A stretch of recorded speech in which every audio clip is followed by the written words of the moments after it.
दिल्ली से रुख करते हैं उत्तर प्रदेश का। बात करते हैं संभल हिंसा की जांच और उस पर जारी राजनीतिक विवाद थम नहीं रहा।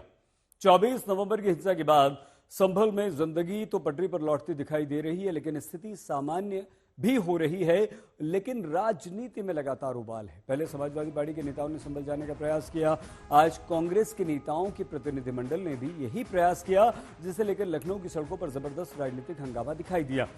पुलिस ने कांग्रेसी नेताओं को संभल जाने से रोका तो कांग्रेस के नेता अड़ गए और सड़क पर ही प्रदर्शन करने लगे।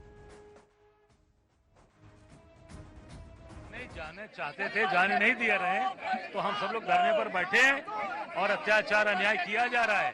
पर जब प्रतिबंध हटेगा तब कांग्रेस पार्टी वहां जाएगी और पीड़ित परिवार से मिलेगी, लोगों को न्याय दिलाएगी। तब तक आप लोग यहीं बैठे रहेंगे? अब जब तक ये निश्चित हमको जाने नहीं देंगे, हम लोग यहीं बैठेंगे। क्या कहा है आपसे पुलिस वालों ने? ये जबरदस्ती नहीं जाने दे रहे हैं, रोक रहे हैं।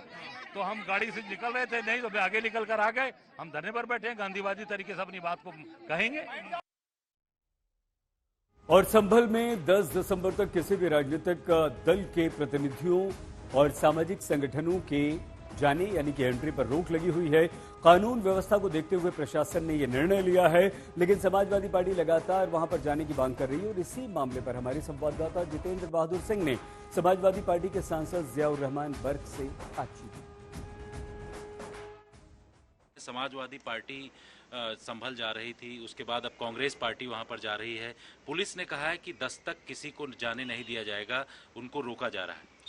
देखिए, नहीं जाने की वजह सबसे बड़ी यही है, माननीय हमारे राष्ट्रीय अध्यक्ष अखिलेश यादव जी ने डेलीगेशन बनाया था अब से 5 दिन पहले भी, और उस समय जब जा रहे थे तो डीजीपी उत्तर प्रदेश ने उन्होंने कहा था कि अभी हम रिक्वेस्ट कर रहे हैं, अभी नहीं जाएं, 3 दिन के बाद में आप लोग चले जाइएगा। अब 3 दिन के बाद में जा रहे थे परसों, तो फिर उन रोका गया। और रोकने का सबसे बड़ा कारण ये है कि वहाँ उत्तर प्रदेश सरकार जो है, पुलिस प्रशासन की जो साजिश है कि वहाँ जाकर के जो हमारा डेलीगेशन जाता उससे पर्दाफाश होता कि किस प्रकार इन लोगों ने घटना को अंजाम दिया है। इसलिए उसको छुपाने के लिए, ये अपनी साजिश को, नाकामी को, सबको छुपाने के लिए जाने से रोका जा रहा है, जो कि गलत है। और आज हम इस मुद्दे को संसद के अंदर भी उठाएंगे। लेकिन सबसे बड़ी बात यह है कि बीजेपी की तरफ से कहा जा रहा है कि जब वहां पर अब हिंसा नहीं हो रही है, दोबारा से अगर डेलीगेशन जाएगा तो हिंसक घटनाएं हो सकती हैं, उकसाने का प्रयास किया जा रहा है। इस तरीके की बात कही जा रही है और कहा जा रहा है राजनीति कर रही है सपा और कांग्रेस पार्टी। शायद वो लोग ऐसा ही करते होंगे तो उनकी सोच यही होगी, लेकिन हमारा मकसद तो दूसरा है। हमारा मकसद सिर्फ ये है कि हम वहाँ जा कर के जो पीड़ित परिवार हैं, जिन परिवार के सदस्यों की हत्या की गई है, हम उनके दुख और दर्द में जाके शरीक हो सकें, और वहाँ जाके जो घटना हुई है, किस प्रकार उस घटना को अंजाम दिया गया है, पुलिस प्रशासन ने किस तरह से उसमें अपना उसका हाथ है, उसकी एक पूरी रिपोर्ट बना के माननीय अध्यक्ष अखिलेश यादव जी को सौंपना चाहते हैं। इसके अलावा दूसरा कोई मकसद नहीं है। उत्तर प्रदेश के डिप्टी सीएम केशव प्रसाद मौर्य ने कहा है कि विपक्ष संभल के माहौल को खराब करना चाहता है। ये बवाल किसने खड़ा करवाया? समाजवादी पार्टी के सांसद ने खड़ा करवाया।